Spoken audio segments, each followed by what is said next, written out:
What do you think? What's more important to you? Real or fake?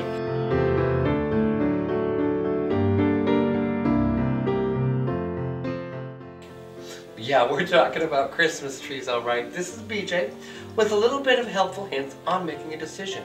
Now, many people are going with the artificial these days. Now, that's very convenient, and frankly, that's what I do. But there's a lot of people out there that love the aroma of real. Now, many people have been frightened off by real because they believe it'll start a fire in their home. I can understand the concern. We have a few helpful hints for you. If you want to go for the real thing, well, we've got just the ticket.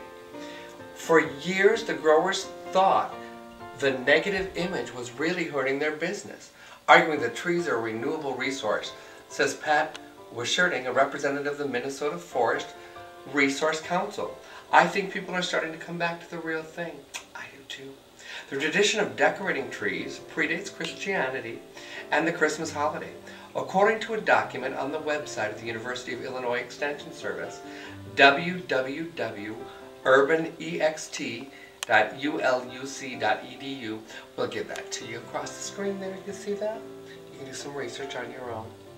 According to that site, Romans decorated the trees with small pieces of metal during the winter festival at Saturnalia, honoring Saturnus, the god of agriculture. Well, isn't that lovely? Tree decorating survived throughout the ages in Europe and in the United States.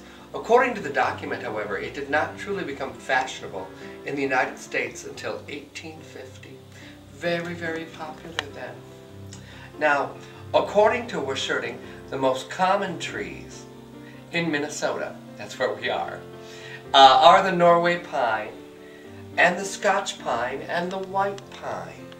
Now, these are all grown locally by tree harvesters, but his organization represents those. We're starting to see a lot of others being shipped in, though. Firs are the most commonly being imported. The balsa firs, the Fraser firs, many of which are grown in North Carolina. Now, they're hitting our market here, so you can find those if you'd like those firs. Firs are always lovely. I love fir.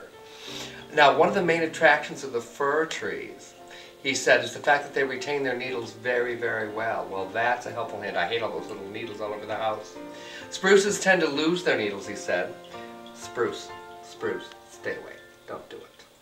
I'm sorry, I don't mean to say anything disparaging about a tree, but if you don't want the needles there, just don't do it.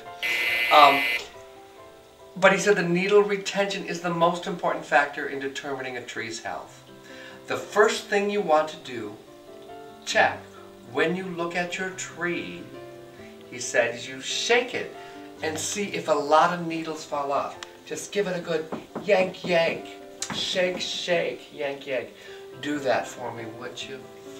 And the number one rule of taking care of the trees is, both for their health and minimizing the fire hazard, is maintaining the water level.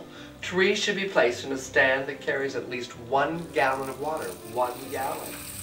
Okay?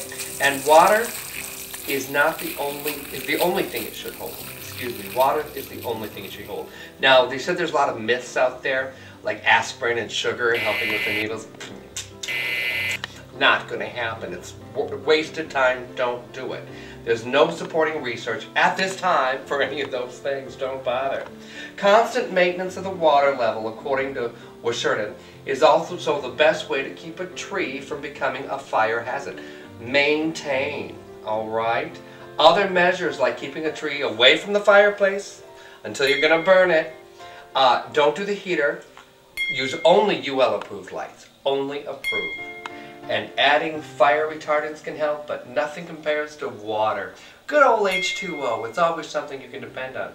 A tree only becomes a fire hazard when it's dried out. So here's BJ giving you some advice with my little Christmas buddy. Keep it wet. Keep it moist.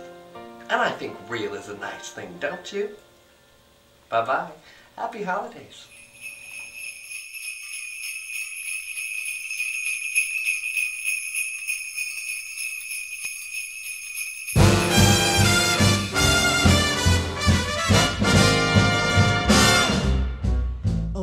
Mr. Kringle soon